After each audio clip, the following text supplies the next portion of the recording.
Soalan saya nombor 2. Silakan Menteri. Terima kasih Tan Sri Yang Dipertua.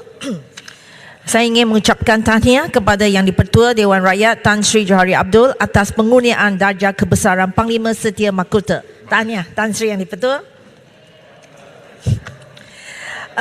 Tan Sri, saya ingin minta lebih masa sikit sebab jawapan untuk soalan ini agak panjang. Untuk makluman ahli yang berhormat, susulan pemansuhan pentafsiran tingkatan 3 PT3 mulai tahun 2022, Kementerian Pendidikan Malaysia memberi tumpuan kepada permekasaan pentafsiran berasaskan sekolah PBS melibatkan komponen pentafsiran bilik darjah PBD, pentafsiran aktiviti jasmani, sukan dan kurikulum PAJSK serta pentafsiran psikometrik PPSI.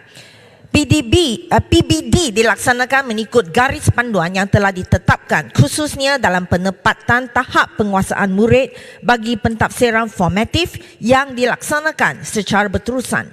Untuk memastikan PBD dilaksanakan secara sistematik, terancang dan berkesan, KPM telah menyediakan buku panduan pelaksanaan pentafsiran bilik darjah edisi kedua 2019 sebagai rujukan Jabatan Pendidikan Negeri, Pejabat Pendidikan Daerah dan Sekolah. KPM juga telah menambah baik buku panduan tersebut dengan melampirkan senarai semak bagi pelaksanaan proses penjaminan kualiti iaitu pementoran, pemantauan, perkesanan dan penyelarasan. Buku panduan ini telah dipanjangkan kepada semua Jabatan Pendidikan Negeri serta boleh dimuat turun dari laman sesawang KPM, repositori sumberku dan bahagian pendidikan kurikulum.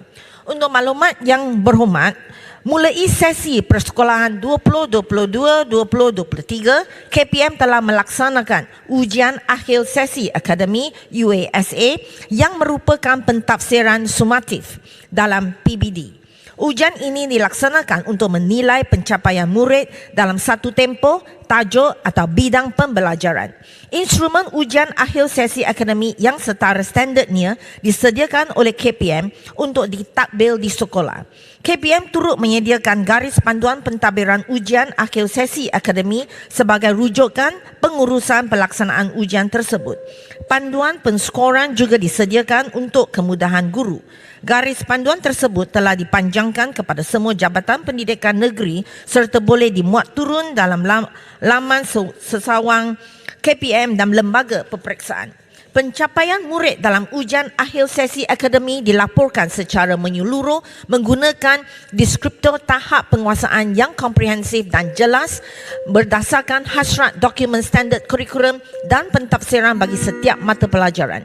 Dalam pelaporan tersebut, guru kelas dan guru mata pelajaran akan memberi ulasan dan cadangan intervensi bagi meningkatkan tahap penguasaan dan mengoptimumkan potensi murid. Guru juga dapat mengenal pasti kekuatan dan kelemahan murid, seterusnya boleh merancang serta melaksanakan intervensi yang sesuai bagi mempersiapkan murid pada peringkat pembelajaran selanjutnya. Selain itu, perkembangan murid dalam aspek sukan, kurikulum, nilai murni, minat dan kecenderungan serta pembentukan sosial turut diperkukuh melalui komponen PAJSK dan PPSI.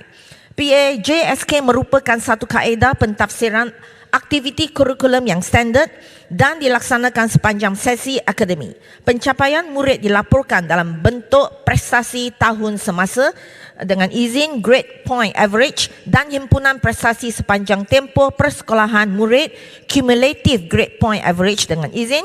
PAJSK turut membantu dalam pemilihan murid untuk kemasukan ke sekolah khusus bawah KPM dan Majlis Amanah Rakyat. KPM juga menambah baik komponen PPSI bertujuan untuk mempersiapkan murid dengan pengetahuan, kemahiran dan nilai sebagai asas yang kukuh untuk mengikuti pembelajaran pada peringkat seterusnya. Terkini, KPM telah melaksanakan sesi libat urus PBS di 6 zon iaitu Tengah, Utara, Timur, Sabah dan Labuan, Sarawak dan Selatan pada 5 April hingga 17 April 2023 dengan pihak berkepentingan. Dapatan sesi libat urus PBS tersebut akan dibentang dan dibincangkan dalam Konvensyen Libat Urus Pentafsiran Berasaskan Sekolah pada 6 dan 7 Jun iaitu hari ini dengan esok bagi membantu KPM memperkemas hala tuju PBS. KPM yakin pentafsiran yang bersifat holistik dan berterusan melalui PBS mampu meningkatkan kualiti pembelajaran dan merupakan pendekatan terbaik bagi membangunkan potensi murid secara menyeluruh.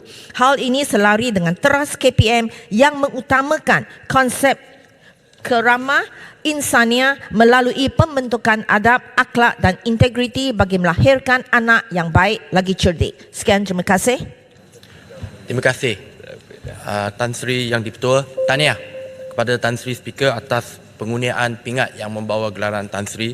Terima kasih atas peluang yang diberikan. Saya meneriti jawapan daripada Yang Berhormat Timbalan Menteri tadi berkenaan dengan PBS dan PBD yang mana penafsiran berdasarkan di peringkat sekolah dan juga bilik darjah. Cuma persoalan saya di sini adalah pentafsiran ataupun penilaian dilakukan di akhir ataupun di hujung sesi. Jadi kalau itulah cara dia, apa beza kalau nak dibandingkan dengan PT3 yang telah dimansuhkan tersebut? Sebab kedua-duanya berdasarkan penilaian di hujung sesi akademik. Itu soalan saya, Yang Berhormat Timbalan Menteri. Dan yang kedua saya nak tanya, adakah KPM ada membuat apa-apa kajian untuk mengembalikan semula PT3? Sebab soalan yang berkaitan. Terima kasih, Tan Sri Speaker. Silakan, Tri. Terima kasih Yang Berhormat Rasa. Berkenaan dengan saya jawab yang kedua dulu, adakah UPSR dengan PT3 akan dikembalikan?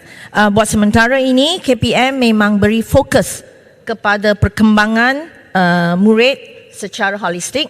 Jadi pentafsiran berasaskan sekolah atau PBS dengan PBD memberi ruang dan peluang untuk membangunkan potensi murid secara menyeluruh dan dilaksanakan secara berterusan. Jadi pada masa sekarang, kita tidak akan kembalikan UPSR dengan PT3. Berkenaan dengan jawapan soalan yang pertama tentang apakah matlamat atau kenapa kita masih adakan USA. USA itu merupakan satu daripada sumatif. Jadi ini bukan seseorang